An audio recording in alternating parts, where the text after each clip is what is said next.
kapiling natin ang isang political analyst, Attorney Edward Chico. Magandang araw ho sa inyo. Ito'y may kinalaman ho ating pag-uusapan sa usapin ng mga flood control projects at iba pang mga infrastructure projects na nababalot ngayon ng mga issue.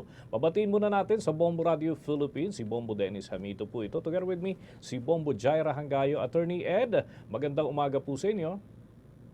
Magandang umaga po, Sir Dennis at Ma'am Jaya. Magandang umaga po sa ating pong mga tagapakinig. Kami ho'y nakipag-ugnayan sa inyo sapagkat may investigasyon na ang Department of Public Works and Highways. Meron din yung Kamara at si Pangulong Marcos meron na ring anunsyo ng kanyang mga binanggit na kumbaga mga sabi niya baka may mga involved din among those na malalapit sa kanya. Issue pa rin ng flood control projects. Ano ba talaga ang proper office na dapat ho talagang sumisiyasat dito sa mga ganitong usapin, Attorney? Well, siyempre ang Malacanang ay maaring magsiyasat sapagkat ang ating Pangulo ang Chief Executive, ano. So, yung mga bagay na ganyan ay maaari niyang tingnan at bahagi yan ng kanyang mandato. Maaari rin siyempre mag-imbestiga ang Kongreso in aid of legislation, ano. At kung ano man ang kanilang maging findings, siyempre maaari maging basihan para magsampa ng kaukulang kaso because they can actually do that. At kung may ebidensya na, pwede na nga silang dumiretso dyan sa korte to hold them liable. Okay, bilang observer, attorney, at bilang abogado na rin, paano nga ba nangyayari yung korupsyon? Bakit parang talagang palagi na lang kaakibat? Pag may proyekto yung gobyerno, lalo na yung infra projects, may kaakibat na aligasyon ng korupsyon. Bakit nga ba at paano ho ba ito nangyayari dyan? Well, siyempre unang-una sa lahat, may kultura ng korupsyon. Ano? Pangalawa, hindi na naman bago yan. Pangatlo, may sistema yan. Ano? Hindi pwedeng ang iipitin mo lang dyan. Halimbawa, yung mga contractors kasi kinakailangan talaga maging buo yung approach mo for it to work. Siyempre, mag-uumpisa yan doon sa nagre-release ng pondo. Alam mo, mula sa DBM hanggang sa DPWH, hanggang doon sa mga senador, hanggang doon sa mga kongresista. So, lahat yan ay involved at alam naman nating lahat na ganyan ang kalakaran dyan. Na for that to work, kailangan talaga, they have to dig deep. Kailangan talaga mademanda ang lahat ng dapat mademanda because otherwise, if you will zero in on the contractors, magpapalit lang ng panibagong contractors.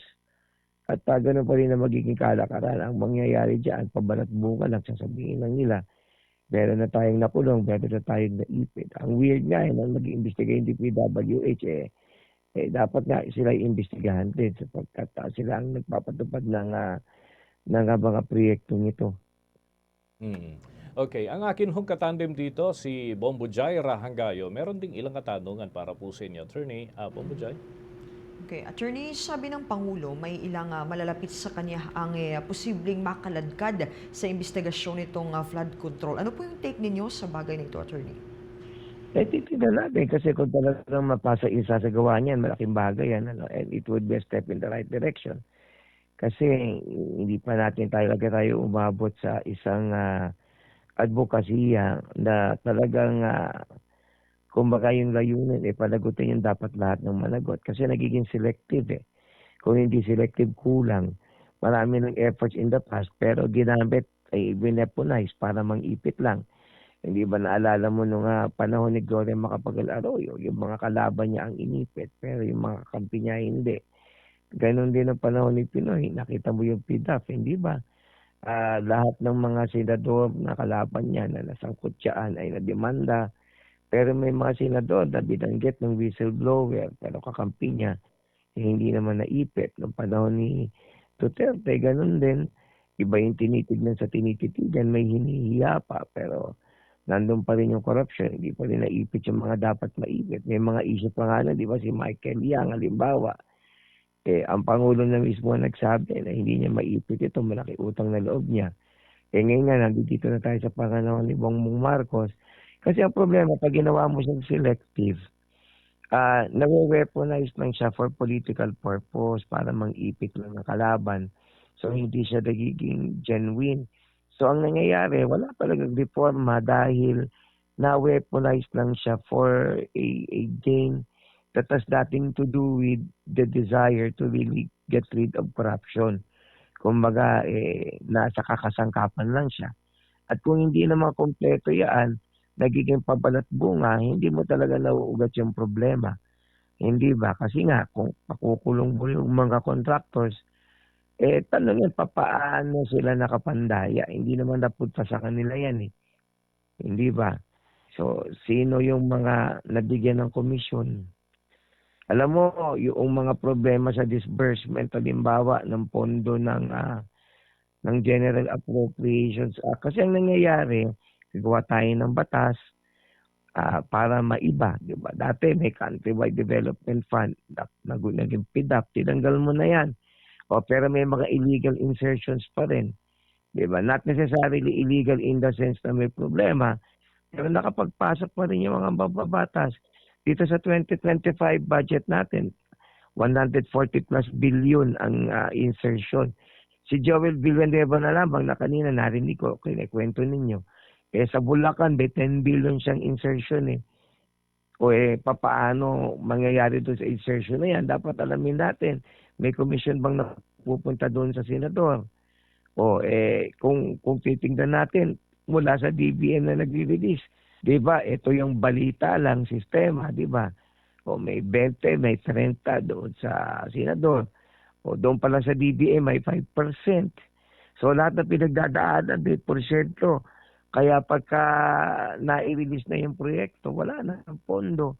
Kaya pagka ginamit yung proyekto, palpak. Kasi nga, subpar. Pangalawa, kung magkaminsan, hindi naman yan ang solusyon, pero yan ang ina-adapt dahil may pera. Kung palpak yan, hihingi uli ng pondo para gawin uli. Di gano'n na naman yung mangyayari. Ganyan naman yung nagiging kalakaran talaga dyan. Tingnan mo yung airport natin sa NAIA. On paper, ang ginastos dyan per square meter, halos kapareho lang din ng per square meter ng mga magagandang airport sa buong mundo. Bakit yung faucet dyan may kalawang? Bakit yung kesa may bumibigay? Bakit parang hindi maganda yung ginamit na tiles? Di alam na natin. Kasi yung pondo dapat on paper ay hindi naman nauwi dyan. So kung gusto niyang baguhin yan, dapat maging ganyan ang paggulong niyan. Kaya ang attorney, napakalaki talaga ng usaping ito. Ugnay pa, may mga anomalya pang hindi natututukan. Baka naman masyado tayong nakatutok ngayon sa flood control, attorney. Sa tingin niyo po ba, ano pa yung ibang proyektong nagiging sentro ng korupsyon mula sa government projects? Proyekto, maging tapat naman tayo. Diyan nga lang sa Samar, lagi ako dyan kasi may inaasikaso ako dyan na kaso. Ito yung pupunta ako dyan, sira yung kabilang karsada. Pagbalik ko, gawa na yon. Yun naman dinaanan ko dati ang sira. Kasi mabilis magbitak yan kasi manipis lang yung simento. Kasi nga, yung pondo, hindi naman talaga nailalagay. Pangalawa pa, yung pagsasagawa nga nila ng proyekto na nabanggit ko. Naglalagay sila ng proyekto na hindi naman matibay, hindi epektibo. Bakit? Kasi para gagawa sila uli. Di pera na naman. Pangatlo, yung schedule na lang ng paggawa. Dito na lang sa labas ng aming subdivision. Meron dyan isang portion ng karsada ginawa ng PLDT. Ginawa ng PLDT, yung pala, hindi sila nakipag-coordinate sa DPWH, bubangkalin pala uli dahil kailangan yung mga sa drainage, ayusin pala. Di nabuo na. Pagkabuo doon, may gumawa na naman. Kina-espaltuhan naman ng, hindi ko alam, LGU sa amin, basta ganyan. Tapos binungkal uli kasi hindi para kumpleto. Sinasadya nila yun eh. Alam mo kasi pagdating sa infrastruktura, exact science na yan eh.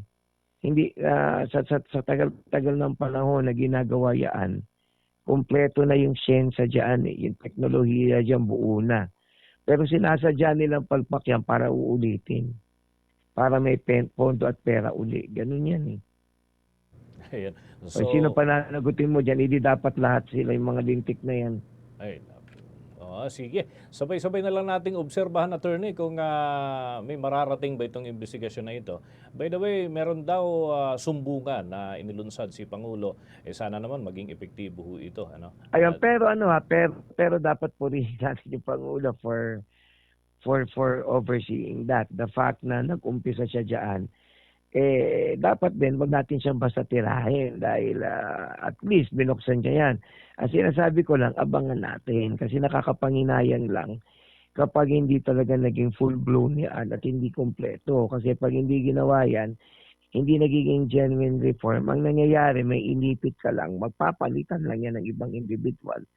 Kaya kung for that to work, dapat talaga buong-buo ang gagawin. Attorney, maraming salamat sa mga impormasyon na ibahagi po ninyo at mga pananaw hinggil sa mga usaping napapanahon, lalo na ngayong sitwasyon po na ito. Thank you so much. Good morning. Salamat po, Sir Dennis. Ulitin po.